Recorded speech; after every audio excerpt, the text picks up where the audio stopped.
Hello friends, आज के इस वीडियो में आप जानेंगे 3 एडवांस्ड स्ट्रक्चर्स के बारे में। फ्रेंड्स, ये स्ट्रक्चर्स आपके डेली लाइफ में बहुत सी बार बोले और सुने जाते हैं। आप इन स्ट्रक्चर्स की मदद से बहुत से सेंटेंसेस बना पाओगे जो आपके इंग्लिश स्पोकन के प्रैक्टिस में एक अच्छी प्रैक्टिस होगी।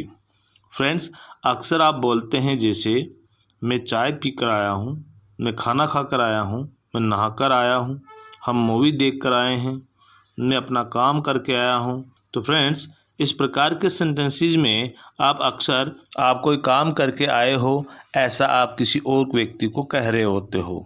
तो इस प्रकार के सेंटेंस बनाने के लिए जिस स्ट्रक्चर का प्रयोग किया जाता है वो कुछ इस प्रकार से हैं। सबसे पहले आप बोलेंगे सब्जेक्ट, सब्जेक्ट के बाद हैज, हैव या हैड आवश्यकता अनुसार हम लगाएंगे। उसके बाद वर्ब की थर्ड फॉर्म, वर्ब की थर्ड फॉर्म के बाद हम लिखेंगे या बोलेंगे आफ्टर, और आफ्टर के बाद वर्ब की फर्स्ट फॉर्म में आप लगाएंगे आईएनजी, और सबके लास्ट में अदर वर्ड्स यदि कोई है तो चलिए इसे एग्जांपल्स की मदद से हम अच्छे से समझ लेते हैं। जैसे मैंने बोला कि मैं खाना खाकर आया हूँ, तो मैं कहूँगा I have come after taking food, I have come after taking food. मैं चाय पी कर आया हूँ, तो मैं कहूँगा I have come after having tea, या I have come after taking tea. मैं नहा कर आया हूँ, तो मैं कहूँगा I have come after taking a bath, I have come after taking a bath. वह अपना काम समाप्त करके आई हैं, तो मैं कहूँगा she has come after finishing her work, she has come after finishing her work. मैं अपना बैग लेकर आया था, I had come taking my bag, I had come taking my bag. वह अपने हाथ धोकर आया था, he had come after washing his hands, he had come after washing his hands. Structure number 2, मुझे पता चला कि तुम कोटा जा रहे हो, मुझे पता चला कि तुम्हारी शादी हो रही है। तुम्हें मेरे बारे में कैसे पता चला? मुझे पता चला कि आपने नया घर खरीदा है। तो फ्रेंड्स, इस प्रकार के सेंटेंसेस में आप अक्सर बोलते हैं पता चला या फिर पता चलना। तो पता चलने के लिए हम बोलते हैं केम टू नो, और पता चलने को हम बोलते हैं कम टू नो। तो चलिए इसे भी स्ट्रक्चर्स की मदद से एग्जाम्पल्स की सहायता से समझ लेते हैं। इसका स्ट्रक्चर होता है, सबसे पहले आप बोलते हैं सब्जेक्ट, सब्जेक्ट के बाद आप बोलते हो केम टू नो, और उसके बाद आप बोलते हैं दैट, और दैट के बाद जो सेंटेंस आपको बोलना होता है वो सेंटेंस आपका कोई भी हो सकता है। मुझे पता चला कि तुम एक दुकान खरीद रहे हो, तो हम बोलेंगे I came to know that you are going to buy a shop, I came to know that you are going to buy a shop. मुझे पता चला कि तुम कोटा जा रहे हो, तो मैं बोलूँगा I came to know that you are going to Kota, I came to know that you are going to Kota. तुम्हें कैसे पता चला कि वो आज आ रहा है?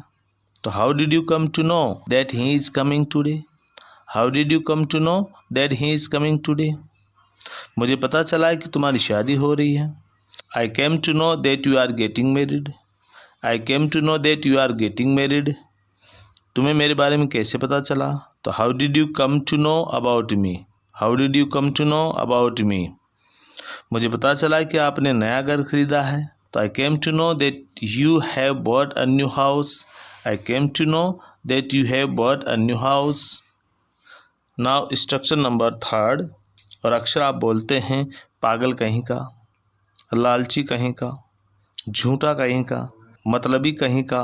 तो इस प्रकार के सेंटेंसेस बोलने के लिए आप जिस स्ट्रक्चर का प्रयोग करते हैं वो इस प्रकार से हैं। सबसे पहले आप बोलेंगे सब्जेक्ट, सब्जेक्ट के बाद आवश्यकता अनुसार हेल्पिंग वर्ब, और उसके बाद आप बोलते हैं अटरली, और सबके लास्ट में आप बोलते हैं आवश्यकता अनुसार एडजेक्टिव वर्ड या फिर कोई नाउन वर्ड। एग्जाम्पल है इसका पागल कहीं का, जिसे हम बोलेंगे you are utterly crazy, you are utterly crazy. मतलबी कहीं का, तो आप कहेंगे you are utterly selfish, you are utterly selfish. झूठा कहीं का, तो you are utterly liar, you are utterly lawyer.